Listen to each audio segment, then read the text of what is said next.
নমস্কাৰ। বৰ্তমান বিশ্ব জলবায়ু পৰিৱৰ্তনৰ জটিল সন্ধিখনত আহি উপনীত হৈছেই। আমি লাহে লাহে সভ্যতাৰ বিকাশৰ লগে লগে আমি যেন প্ৰকৃতিৰ পৰা লাহে লাহে আঁতৰি আহিবলৈ আৰম্ভ কৰিছোঁ। আমাৰ এই বিষয়ত অনুধাৱন কৰিয়েই ৰাষ্ট্ৰসংঘৰ উদ্যোগত বিশ্ব পৰিৱেশ দিৱসৰ কাৰ্যসূচী প্ৰতি বছৰে উলহ মালহেৰে উদযাপন কৰি অহা হৈছে।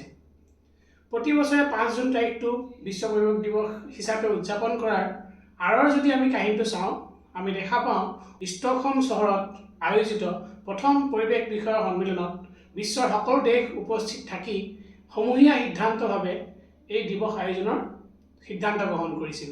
আৰু 1973 চনৰ পৰা প্ৰতি বছৰে এই দিৱস আয়োজন কৰি অহা হৈছে। প্ৰতি বছৰে একোটা নিৰ্দিষ্ট বিষয়, যিটো বিষয় পৰিৱেশৰ লগত জড়িত, তেনেকুৱা এটা বিষয়ক মূল বিষয় হিচাপে বাছনি কৰি পৃথিৱীৰ বিভিন্ন দেশত বা সদস্য ৰাষ্ট্ৰসমূহৰ মাজত এই দিনটোৰ উদযাপন কৰি অহা হয়। আৰু প্ৰতি বছৰে একোখন নিৰ্দিষ্ট ৰাষ্ট্ৰক এই দিৱসৰ আয়োজনৰ দায়িত্ব অৰ্পণ কৰা হয়। সেই মৰ্মে এই বছৰ অৰ্থাৎ 2024 চনত ছৌদি আৰবিয়াক বিশ্ব পৰিৱেশ দিৱস আয়োজনৰ দায়িত্ব অৰ্পণ কৰা হৈছে। আৰু এই বছৰৰ যিহেতু আমি জানো যে ছৌদি আৰবিয়াত ভূমিৰ ক্ষেত্ৰত বহুতো সমস্যাৰ সন্মুখীন হৈছে, সেইকাৰণে এই বছৰৰ বিশ্ব পৰিৱেশ দিৱসৰ মূল থিম বা বিষয়বস্তু হিচাপে তেওঁলোকে লেণ্ড ৰিষ্টৰেশ্যন, ডেজাৰ্টিফিকেশ্যন এণ্ড ড্ৰাফ্ট ৰেজিলিয়েন্স, আমি যদি অসমীয়াত অনুবাদ কৰিবলৈ যাওঁ, ভূমি পুনৰুদ্ধাৰ, মৰুভূমিকৰণ আৰু খৰাং স্থিতিস্থাপকতাক তেওঁলোকে চিহ্নিত কৰিছে। ইয়াৰ উপৰিও এই বছৰৰ বিশ্ব পৰিৱেশ দিৱসৰ মূল শ্লোগান হৈছে আমাৰ মাটি আমাৰ ভৱিষ্যত, উই আৰ দ্য জেনেৰেশ্যন ৰিষ্টৰেশ্যন। সেই মৰ্মে বিভিন্ন কাৰ্যসূচী বিভিন্ন দেশসমূহত এই 5 জুন তাৰিখে গ্ৰহণ কৰা হ'ব। আৰু এই গোটেই বছৰজোৰা কাৰ্যসূচী গ্ৰহণ কৰা হয় বিশ্ব পৰিৱেশ দিৱস উপলক্ষে। আমি যদি লক্ষ্য কৰোঁ, আমি সকলো প্ৰাণীয়েই ভূমিৰ ওপৰত নিৰ্ভৰশীল, কিয়নো আমাৰ খাদ্য প্ৰধানতঃ আমি ভূমিৰ পৰা আহৰণ কৰোঁ। কিন্তু শেহতীয়া এক তথ্য মতে দেখা গৈছে যে পৃথিৱীৰ ভূমিৰ প্ৰায় 40% ভূমি অৱক্ষয় হৈছে। এতিয়া আমাৰ লক্ষ্য হৈছে আমি কেনেকৈ এই ভূমি পুনৰুদ্ধাৰ কৰিব পাৰোঁ।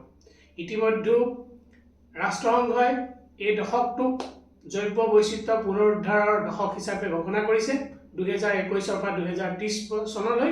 সেই মৰ্মে বিভিন্ন কাৰ্যসূচী গ্ৰহণ কৰা হৈছে।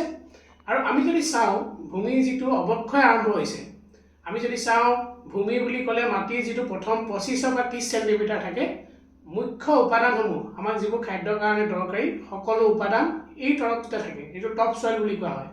আৰু ভূমিৰ যদি আমি উৰ্বৰতা হ্ৰাস পোৱা বুলি যদি কওঁ, তাৰমানে এই টপ চইলত থকা যিখিনি আমাৰ প্ৰয়োজনীয় মৌল সেইখিনি হ্ৰাস পাইছে। এতিয়া এই ক্ষেত্ৰত বিভিন্ন কাৰ্যসূচী লোৱা হৈছে। আৰু ভূমিৰ অৱক্ষয়ৰ ফলত ইতিমধ্যে জলবায়ু প্ৰব্ৰজনৰো বহুত ঘটনা সংঘটিত হৈছে। বিভিন্ন দেশৰ পৰা ভূমিসমূহ অৱক্ষয় হোৱাৰ কাৰণে সেই অঞ্চলত থকা মানুহসমূহ বা তেওঁলোকৰ পৰিয়ালবৰ্গৰ সৈতে পৃথিৱীৰ বেলেগ জেগালৈ প্ৰব্ৰজন কৰিব লগা হৈছে। এইটো এটা সমস্যা হ'বলৈ গৈ আছে। আমি আশা কৰোঁ যে এই ক্ষেত্ৰত সকলো সজাগ হৈ যাতে কাৰ্যব্যৱস্থা গ্ৰহণ কৰে আৰু আমি যাতে ভৱিষ্যত প্ৰজন্মৰ কাৰণে এখন সুন্দৰ পৃথিৱী দি থৈ যাব পাৰোঁ আৰু এখন বহনক্ষম বিশ্ব যাতে আমি আগবঢ়াই থৈ যাব পাৰোঁ। আমাৰ অসমৰ ক্ষেত্ৰত যদি আমি দেখা যাওঁ, আমি অসমৰ ক্ষেত্ৰত দেখা পাওঁ যে আমাৰ চাহ উদ্যোগটো এই ক্ষেত্ৰত বহুত সমস্যাৰ সন্মুখীন হৈছে। ইতিমধ্যে আমি গম পাইছোঁ যে আমাৰ 50% উৎপাদন হ্ৰাস হৈছে, আমাৰ মাটিৰ উৰ্বৰতা হ্ৰাস হৈছে, আমাৰ জলবায়ু পৰিৱৰ্তনৰ ফলত অতিবৃষ্টি হৈছে, অনাবৃষ্টি হৈছে, সমানুপাতিকভাৱে বৰষুণ হোৱা নাই। কিছু সময়ত অত্যাধিক বৰষুণ হৈছে, যাৰ ফলত পানীৰ যিটো water logging system, water logging হৈছে। ইয়াৰ ফলত কি হৈছে, মাটিৰ গুণাগুণ হ্ৰাস পাইছে, তেনেকৈও মাটিখিনি অৱক্ষয় হৈছে। এই ক্ষেত্ৰত আমি সকলো লগ হৈ চৰকাৰৰ সহযোগত, বিভিন্ন সংস্থাসমূহৰ সহযোগত, ৰাষ্ট্ৰসংঘৰ সহযোগত আমি সকলো যদি সজাগ হৈ আমাৰ কাৰ্যব্যৱস্থা গ্ৰহণ কৰোঁ, তেতিয়াহ'লে আমি নিশ্চয় এই ক্ষেত্ৰত সুফল লাভ কৰিব পাৰোঁ। আহক আমি সকলোৰে গুৰুত্ব সহকাৰে আৰু কেৱল যাতে ভূমি বিশ্ব পৰিৱেশ দিৱস এটা ফটো উঠোৱাৰ যাতে এটা দিৱস হিচাপে আমি অনুষ্ঠিত নকৰোঁ, আমি যাতে হাতে কামে এই বিষয়ত অগ্ৰসৰ হওঁ, তাৰ বাবে আমি সকলোৱে ব্যৱস্থা গ্ৰহণ কৰোঁ। ধন্যবাদ।